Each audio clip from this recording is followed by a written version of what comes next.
I thought it was an open canvas. Visually, it's completely open. You're going inside a person's head. It's open canvassing. Visually and creatively, there were no limits. It's a very visual feast. Tarsem has that brilliant mind. He's really extraordinary. I have so much respect for him. He is the main reason that I took this project, is just because I know his work, I've known him for some time, and I admire his vision.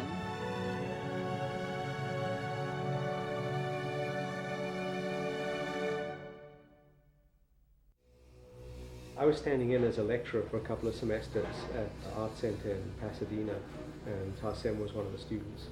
So we met there, and then when he got out of school, he called me up, asked me if I could help him get started, showed me his music video that he'd done in class, which was very impressive.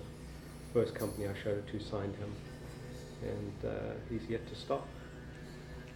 I met Tarsem working on a commercial a few years back. Not necessarily all of our finest hour, but we all got along pretty well, and all the players were there. I mean, Robert Duffy and Tarsem, Lawfer, Doc, me, we were all there in that same group. So he remembered us. When it came time for him to get his feature together, there we were. Tarsem had wanted to do a movie for a while, and the cell attracted him because of the visual possibilities. The parameter happened to have a serial killer in it. And I said, okay, that's what seems to be what the audience want to see today. That was by and by. But visuals, that was the first thing that interested me in it, that it had no boundaries. When I saw his reel and what he's done in the past, his work, I was like, that's it. Where do I sign to do this film? You know, he's just such an exciting director.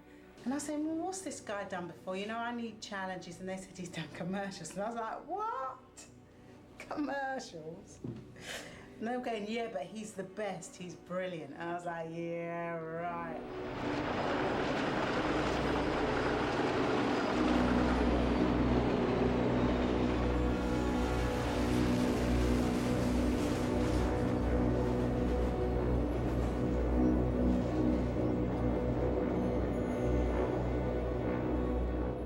Good boys, excellent crane move.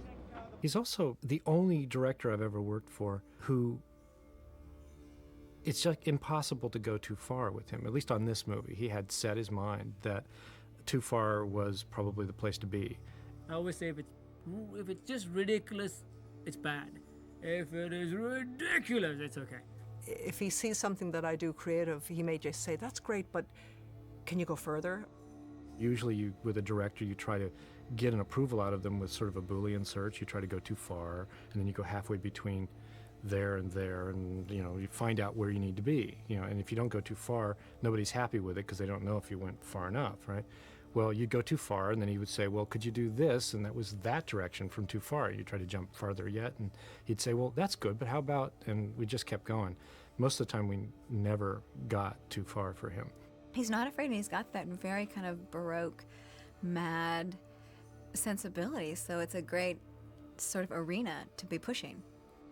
I remember Michelle Burke and I having long conversations in Namibia about how fun this movie was, because it was just no holds barred. You'd have an idea and he would say, yeah, that's great, and what more can you do than that?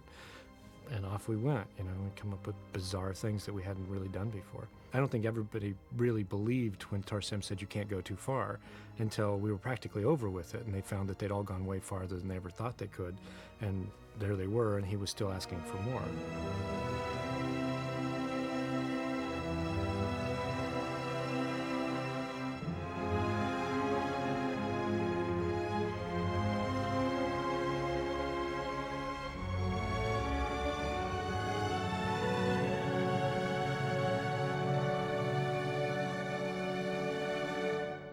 Well, I think Tarsem likes to shock. He likes that jolting imagery.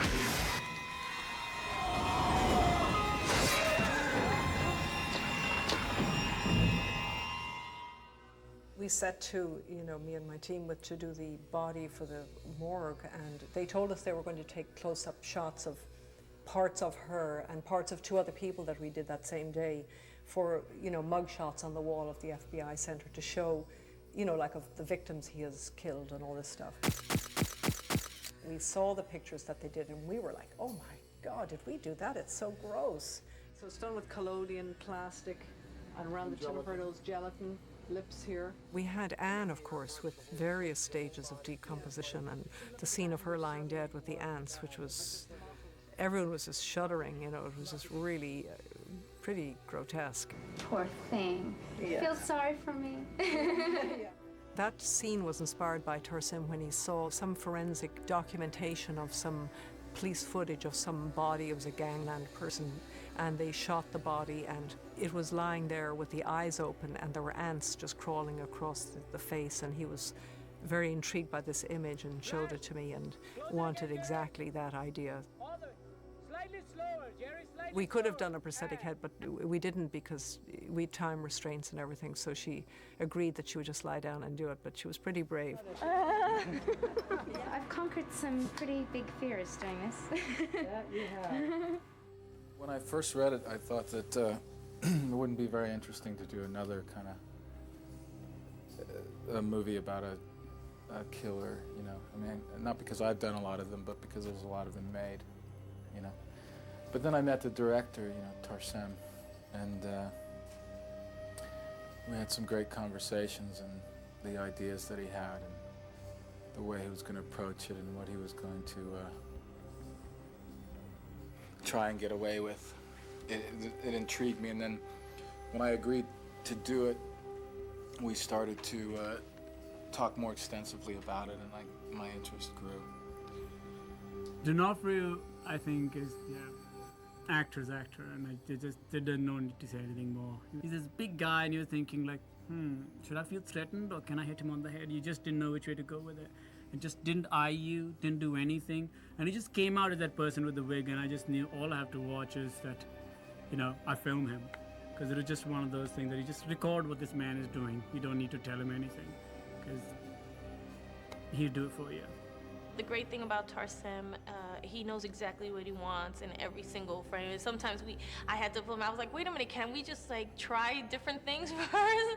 He's like, this is what I want you to do, which I love. That's what you want from a director: direction and knowing that this is the vision they have, and they're gonna help you get there whatever way you can. When there's nothing there, if you're working with blue screen, or the actors are not there because they have this elaborate makeup, and he's like, okay, you know, Vince will be saying to you this. I'm on a close-up of your face. I need you to cry. You know, I'm like, okay.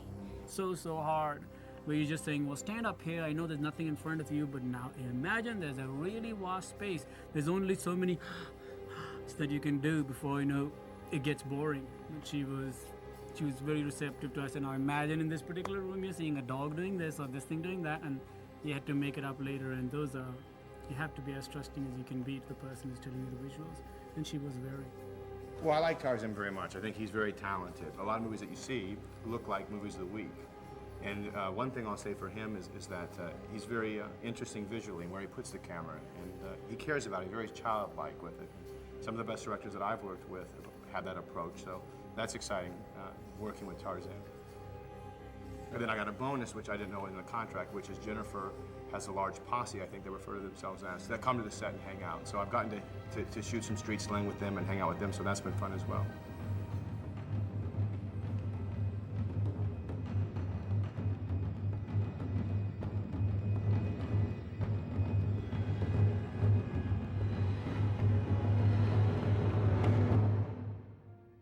To work with him is great. I think he'll be in my journals as being one of the amazing directors that if he called, I'd perk up and get excited and want to work with him again. He's just highly visual, and he's the type that'll push you to further than you ever thought you could go creatively, and I love that. I just thought if I could pull a group of talented people that hadn't really worked together before, and we had such an open canvas, we could design something that I think would be out there. It's very exciting to work with people with such knowledge and such imagery. I mean, I feel I'm working with masters. It's a great collaborative sort of process. And the synergy between production design, costume design, makeup, special and visual effects shows a lot in this movie. You suddenly see a moment that's like incredible, and you can't really pick out the part that blows your mind the most. I mean, is it Tom's set in the core? Is it Aiko's costume? Is it Booth's thing on the wall? You know, is it that look that he's got with the hummingbird on his forehead and his eyes blacked out that Michelle did? I mean, it's hard to know what of all of that is so creepy about it, but when you put it all together, it's like, you know. And that happened a lot on the cell, where everybody just dove into something, and that was the fun part about it. It was getting everybody's juices going for trying something new and exciting and being able to go out there. When everybody adds something and it brings you to a higher height than you ever thought you could go, then that's exciting. I think the look is quite original and just asks you to take a trip. Come on in and take a trip, and it'll take you to a cool place. That's it. That's all I can ask. I'd love to get straight answers there, so we can use it. You can use this, though. Kids love this shit. Yeah, but you know, on the DVD, all the behind-the-scenes stuff would be nice. Believe if you me, could talk about. Some guy would pop in the DV and say, "Thank God someone wasn't answering like a Christian athlete." That might happen too. If you could give a straight description of the movie and your character, that would be great. I gave you some straight, though, didn't I? Yeah, you gave us some straight, but. You want a little more? Yeah, Let's go a little more straight. yeah. And if I throw something in there, it's not your responsibility. You did all you could. All right. Yeah. Let's give us. I'm the bad guy. Have DeLuca call me.